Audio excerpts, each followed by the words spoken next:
listeners, to the BizBlend podcast where heart meets hustle. I'm your host, Sana, as always, and every week, every day, we blend real conversations about business, mindset, and the personal journeys that shape both. Now, today's guest is someone whose story feels like a masterclass in resilience, leadership, and human connection. Listeners, meet Ed Doherty. He has led multi-million dollar teams, mentored thousands, and now consults across sectors to help organizations thrive from the inside out. But what sets Ed apart isn't just his impressive resume, it's his soul deep belief in the power of people.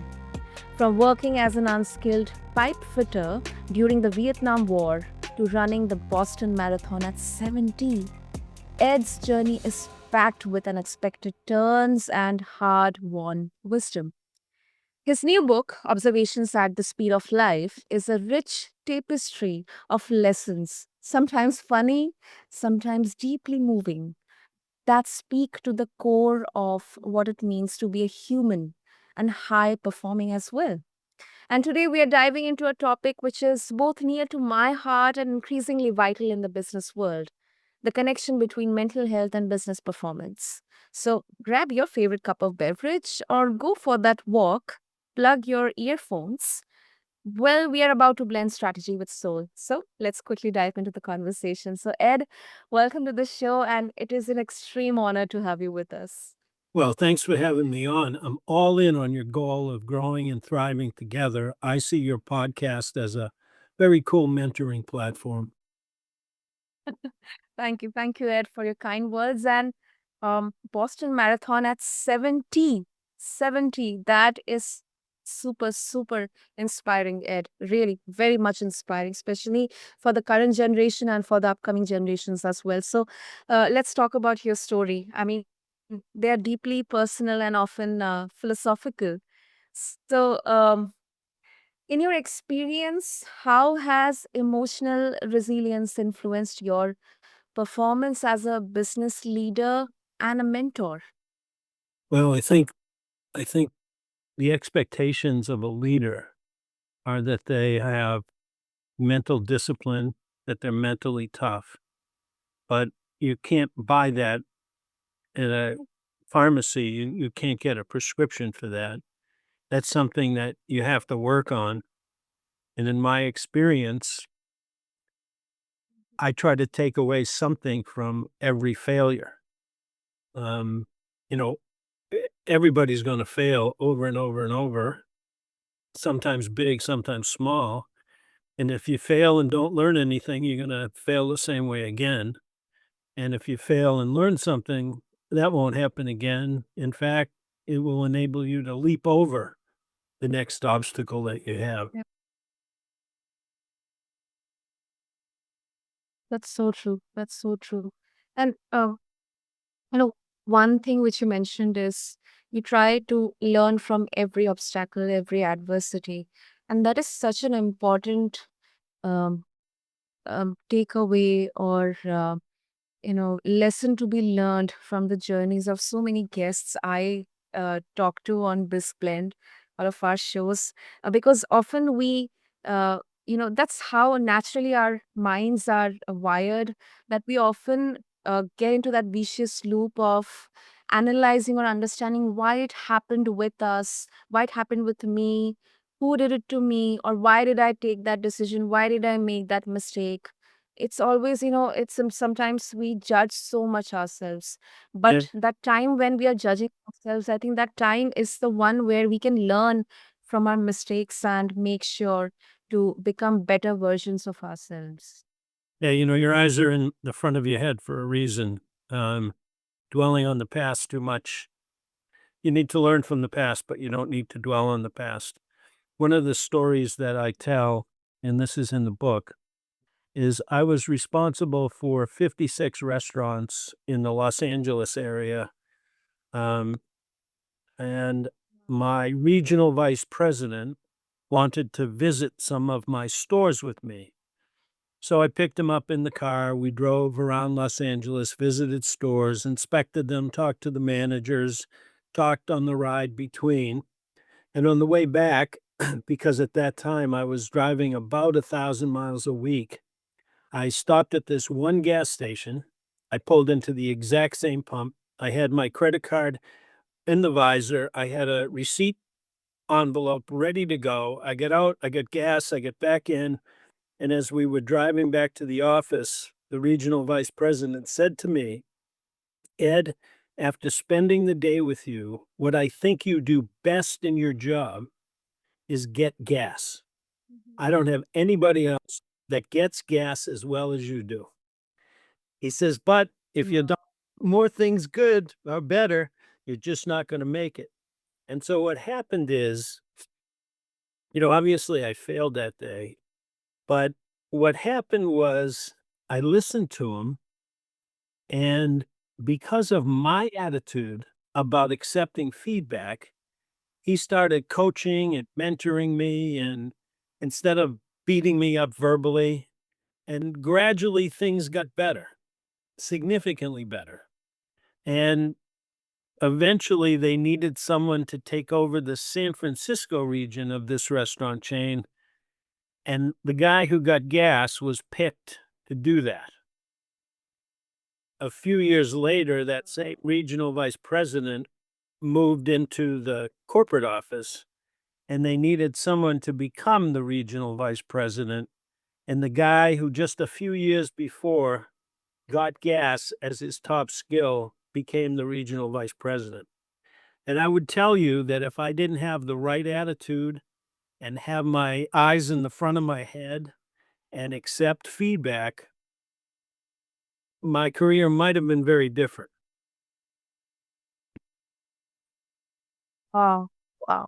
That is such an inspiring story, Ed. Such an inspiring story, and that is very much relevant for for the current generation as well.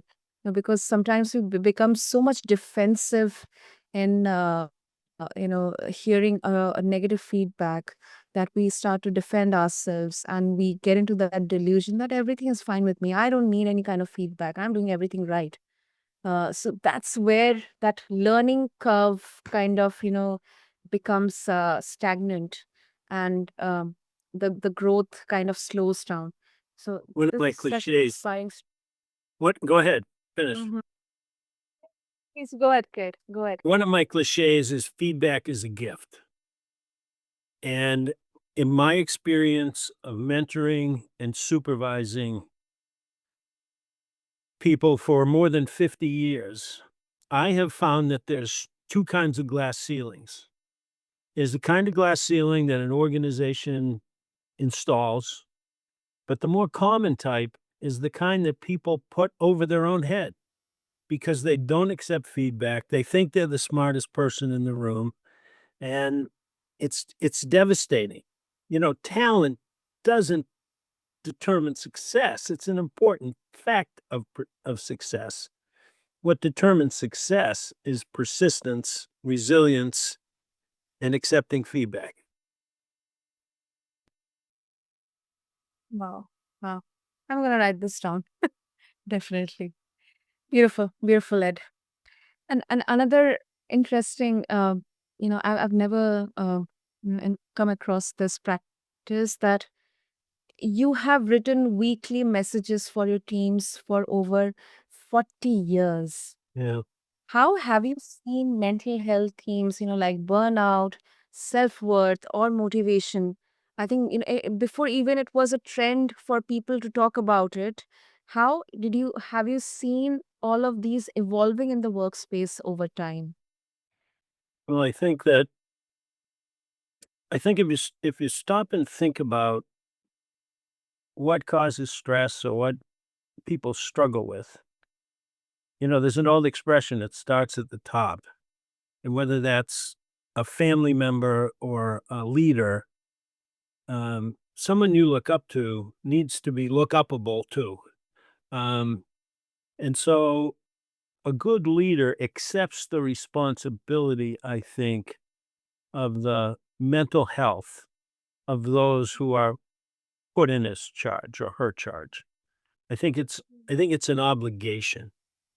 Someone has been entrusted to you their their career, their happiness, and you owe it to them to be the kind of person that can deliver what they need. And so, you're correct. I in the old days, I typed it and hung it on a bulletin board. And once email was invented, I sent a weekly email to everybody in my organization, and it had, deadlines and congratulations and shout outs. But at the end of each one, I included an observation about something that just happened, an observation about something that I thought about and I wanted to share. And I started writing those.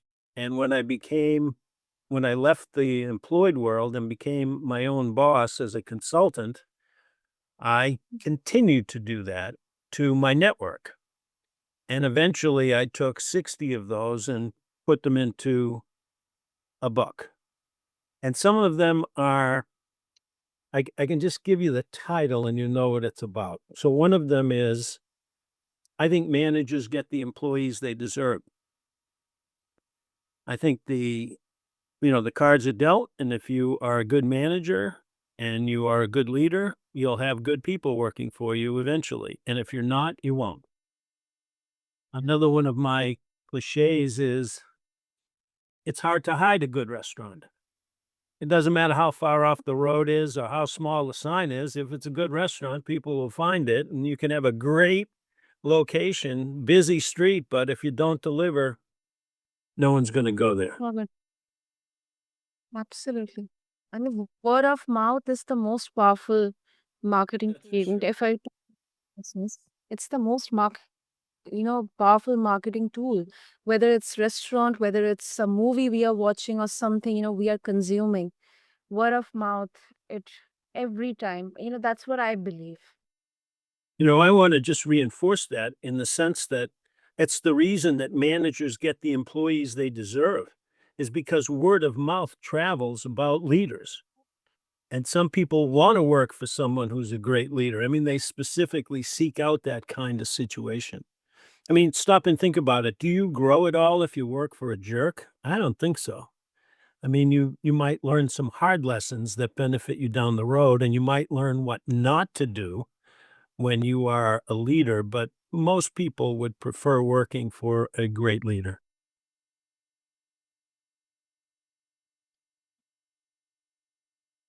Oh, some super golden nuggets to take away from this conversation, Ed. And let's talk about your current consulting work, um, because you have been with people from the time when um, you know topics like burnout, self-worth, motivation, people management even was not discussed.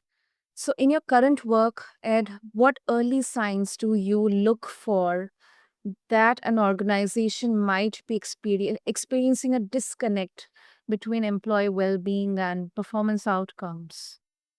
Well, there's two things I look for. One is statistics. Peter Drucker said you can't manage what you can't measure. And I think it's important to look at a business's statistics, especially around people. What is their turnover percentage? What is the tenure of employees? Um, do they promote from within? Um, and the other thing, when I'm working with an organization, because I focus on three things. I focus on leadership development, strategic planning, and employee engagement. And when you focus on employee engagement, you have this kind of an antenna system, and you can tell who and what groups of employees are discontent or dissatisfied and what are excited or motivated. And there is a predictable outcome depending on which group dominates in an organization. I do most of my, we'll call it advice, at the CEO level or the C-suite level. And the reason I do that is people think I'm smart because of my gray hair, but that's where you can have the biggest impact. If a CEO changes something, the whole organization is going to change. But if a manager in an obscure department changes something, she could be swimming against the tide, if you know what I mean. Oh, yeah, I got it. Well, and in the current scenario, Ed, when uh, this is what is my viewpoint, when businesses are running behind, simply behind the numbers, profitability, I think, especially post pandemic, the people culture, the mental health uh, part has taken a bit of a pushback just to focus on the numbers. Um, how do you advise leaders build a culture that supports mental health without sacrificing their high standards? Well, first of all, the most I've done a lot of research and study on this, and the number of people who are working today that are looking for another position is staggering. It's more than 50% in most cases. But if you drill down on the numbers, every Mhm. manager has a different turnover rate. Man, people don't quit organizations, they quit managers. And so my my formula, if you will, when I am talking to someone about helping them as a consultant, I basically say I do an equation. If your turnover drops by X number of people, you'll have paid for me. And then I proceed to outline what I think based on what I know would help reduce that turnover. No, you can't have a successful business with high turnover. You can't have a baseball team, a soccer team. If you keep turning the best players over, it just isn't going to work. You have to hold on to good players if you want to be successful. You know, I'm consulting with one organization now. We have a strategic plan. There are obviously financial measures and so on and so forth. But the number one thing we talk about, and the number one thing is that's discussed at the strategic planning meeting is people. And more time Yeah. is taken talking about people than any other aspect. And I think that's if you're going to be successful, your people are going to help you be successful. So if you ignore your people, good luck to you. That's quite straightforward. And as you mentioned that, Peter Drucker said you cannot manage if you cannot measure it. Mental health is something, I mean, how exactly, what parameters do you analyze in terms of assessing the mental health? For example, high turnover, high attrition rate, or maybe, um, less promotions. What parameters do you see over there, Ed? So I'm not a psychologist. I'm not an expert scientifically, but I've been around long enough to know that the level of engagement, is also an indicator of the mental health. Um, because there are some things you can't fake. Like you can act and pretend and maybe fool some of the people some of the time, but there are other things that you can't fake. And we all know that when someone's faking enthusiasm or they're superficial, um, one of the things I will tell you that I believe is critical to teamwork, leadership, and mental health is leading by example. I think that Mm. nothing destroys anything faster than hypocrisy. And so leading by example isn't always easy, But in my experience, it always works. One of my cliches is I never asked anybody to do anything I can't do, I haven't done, or I wouldn't do. Mm, mm. Okay, and Ed, let's talk about your a bit of a personal, such an exemplary achievement. You ran your first marathon at 70. When people they're thinking right now for retirement, maybe after 50 itself, maybe after 40s, and you published your first book at 72. Uh, How do you keep your mindset resilient and growth focused? How do you stay young even in the later chapters of life? Um, I don't know. Um, I will tell you that when I was 60, my wife suggested that maybe I should spend less time on the couch. So I started walking. And I did that for a while. And then one day I said, hey, maybe I could run. And I ran 100 yards and I was shocked that I didn't collapse or, have pain. And so a week or so later, I decided to run a mile and I was like incredible that I was actually able to do it. So because I started running at 60, I tell people I have 30-year-old knees because I didn't, abuse them as I was growing up. And so eventually I ran a 5K and then I ran a 10K and then I ran a half marathon. And along that process, I had a mentor. I had a physical therapist who mentored me. And I remember the day that I said to her, I think I'm ready to run a half marathon. And she said to me, it's about time you realize that. And so I ran several half marathons. And when I was, I think, 68 or 69, I went to her and said, I think I might be able to do a marathon. And she says, it's about time you realize that. And so my marathon was kind of accidental. I got off the couch and the next thing I knew I was running 26 miles, 26.2 miles. Um, and I will tell you, when you run that far, you have a lot of time to think. So I can't guarantee you that running a marathon will help your mental health, but I don't think it can hurt. Because there's all kinds of things, all kinds of benefits from stress reduction to I listen to audiobooks to daydreaming to making plans. It just worked. Um, but the question that you asked, some people say it a different way. They said, "When are you going to slow down, Ed?" Um, and I said, I don't think I'm ever going to slow down. This is who I am. I want to keep going and going and going and learning and developing and getting better and making a bigger impact. I'm also a very active volunteer for a couple of organizations, including being on several boards. And I'm just giving back.